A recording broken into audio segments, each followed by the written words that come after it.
जरूरी सूचना है आप सभी स्टूडेंट्स के लिए।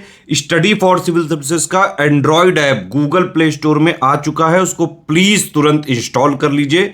और अगर आप स्टडी फॉर सिविल सर्विसेज के सिर्फ ऐप से कोई भी कोर्स, कोई भी पीडीएफ परचेस करते हैं तो उसमें अप्लाई कूपन, अगर आप ज्ञान सर जो है आप उसमें अप्लाई करते हैं, ये कूपन कोड है, तो उसमें 20% फीस तुरंत माफ हो जाएगी। मतलब 20% डिस्काउंट तुरंत उसमें लग जाएगा। ज्ञान सर लिखना है, नॉर्मली ज्ञान सर, स्मॉल लेटर में है सब कुछ, कोई स्पेस नहीं, कोई कॉलम नहीं, सिर्फ ज्ञान सर, GYANSIR। इस तरह से अगर कूपन कोड लगाते हैं आप ऐप में बाई करने से पहले, जो अप्लाई कूपन वाले में आता है, तो 20% का डिस्काउंट तुरंत मिलेगा। वीडियो देखिए। तो दोस्तों एक बार फिर से स्वागत है यूपीपीएससी बेस्ट ऑनलाइन कोचिंग के इस चैनल पर। आज की इस वीडियो में हम लोग जीएस के टॉप 1500 प्रश्नों की श्रृंखला में एक क्लास को और आगे बढ़ाएंगे। इससे पहले की वीडियोस अगर आपने नहीं देखी तो आप प्लेलिस्ट में जाकर जरूर देखिएगा। यह क्लास सभी प्रकार के स्टेट पीसीएस एग्जाम और वनडे एग्जाम के लिए अत्यंत महत्वपूर्ण है। आप किसी भी प्रकार के एग्जाम की प्रिपरेशन कर रहे हैं, यह क्लास आपके लिए फायदेमंद साबित जरूर होगी। तो चलिए दोस्तों बढ़ते हैं आगे अपने प्रश्नों की श्रृंखला पर। देखते हैं क्या प्रश्न दिया है। क्वेश्चन नंबर 71 दिया है, निम्नलिखित में से सही विकल्प का चयन करें। आपको बताना है कि इसमें से कौन सा विकल्प सही है। पहला पॉइंट दिया है, भारत के नए संसद भवन का उद्घाटन 28 मई 2023 को प्रधानमंत्री मोदी जी ने किया था। बिल्कुल सही है। दूसरा पॉइंट दिया, भारत के नए संसद भवन की आधारशिला 10 दिसंबर 2020 को रखी गई थी। यह भी सही है। तीसरा पॉइंट दिया, भारत के नए संसद भवन में पहली बैठक 19 सितंबर 2023 को गणेश चतुर्थी के अवसर पर आयोजित की गई थी। ये भी सही है। और चौथा बिंदु दिया हुआ है, गुजरात के अहमदाबाद के रहने वाले बिमल हसमुख पटेल ने सेंट्रल विस्टा प्रोजेक्ट के तहत नई संसद भवन का डिजाइन तैयार किया था। तो यहाँ पर ये भी पॉइंट सही है। पहला, दूसरा, तीसरा और चौथा सभी पॉइंट सही है। तो इसका जो सही उत्तर बनेगा 1, 2, 3 और 4 सब के सब इसमें शामिल होंगे। तो विकल्प डी इस प्रश्न का सही उत्तर बनेगा। दोस्तों प्रश्न संख्या 72 यहां पर दिया है, निम्नलिखित में से सही विकल्प चुने। आपको बताना है कि इसमें से कौन सा विकल्प सही होगा। तो चलिए देखते हैं इसमें कौन सा विकल्प सही है। पहला पॉइंट है, BR अम्बेडकर ने भारतीय संविधान को एक पवित्र दस्तावेज कहा है। बिल्कुल सही है। 29 अगस्त 1947 को संविधान सभा ने VR अम्बेडकर की अध्यक्षता में 7 सदस्यीय प्रारूप समिति का गठन किया था। यह भी पॉइंट सही है।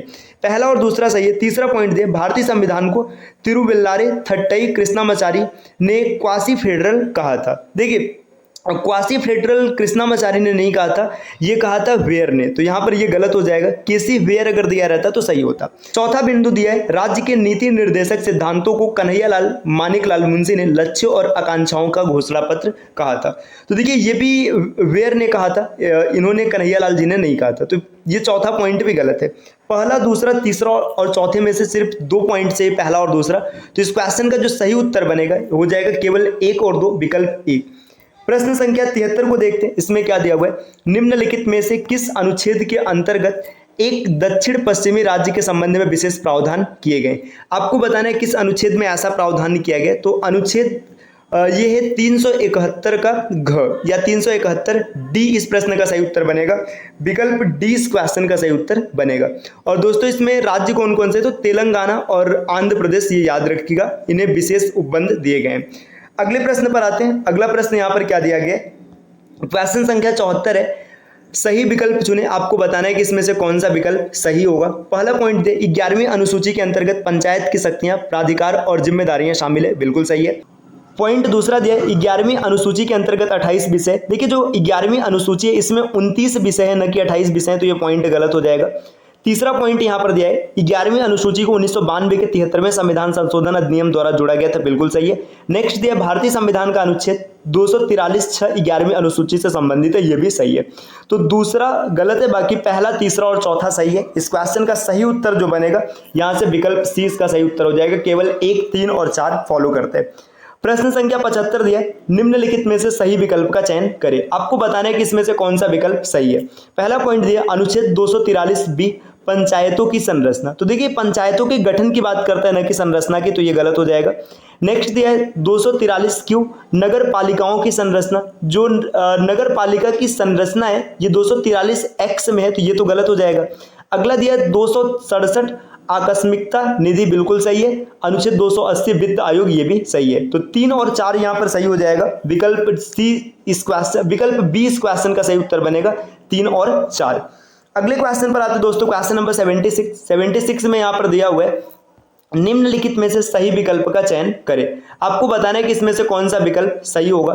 तो पहला पॉइंट यहाँ पर दिया हुआ है, भारतीय संविधान का भाग 9 ख अनुसूचित और जनजाति क्षेत्र से संबंधित है। तो 9 के ख में सहकारी समिति का वर्णन किया गया, ये गलत है। संविधान का जो भाग 10 है इसमें सहकारी समिति, तो 10 में अनुसूचित और जनजाति क्षेत्र, ये भी गलत हो जाएगा। देखिए ये ऐसे रिवर्स दे दिया, ये ऐसा होता तो सही होता।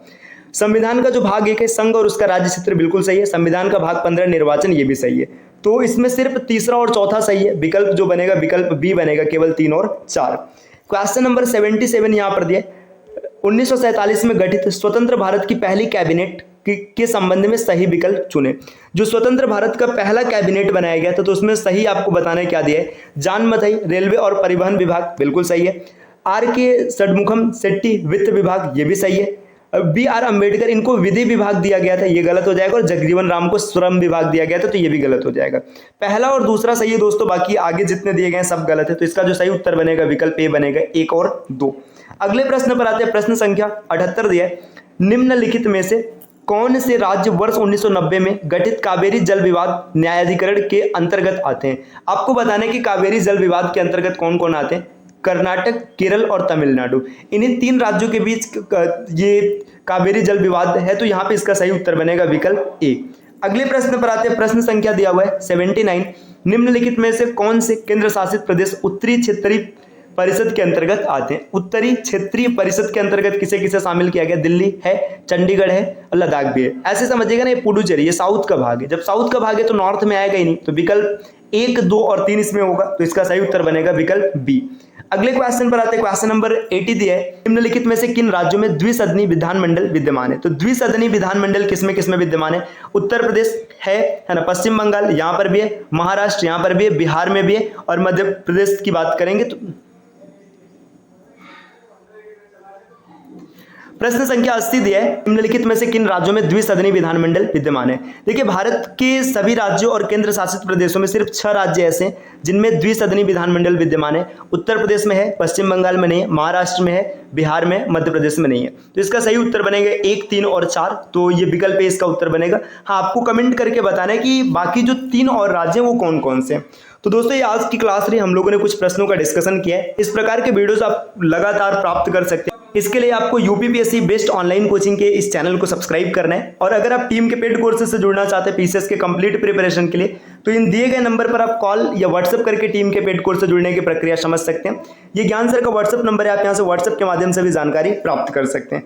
और प्ले स्टोर से स्टडी फॉर सिविल सर्विसेज का एप्लीकेशन इंस्टॉल करना ना भूलेगा दोस्तों। एप्लीकेशन के माध्यम से आप किसी भी कोर्स को ज्वाइन करेंगे तो आपको अप टू 50% तक का डिस्काउंट मिल सकता है। बस आपको कोड अप्लाई करना है ज्ञान सर, इनमें सभी लेटर्स स्मॉल रहेंगे और कोई भी स्पेस नहीं रहेगा। अब आपसे मिलते हैं अगले वीडियो में, तब तक के लिए नमस्कार।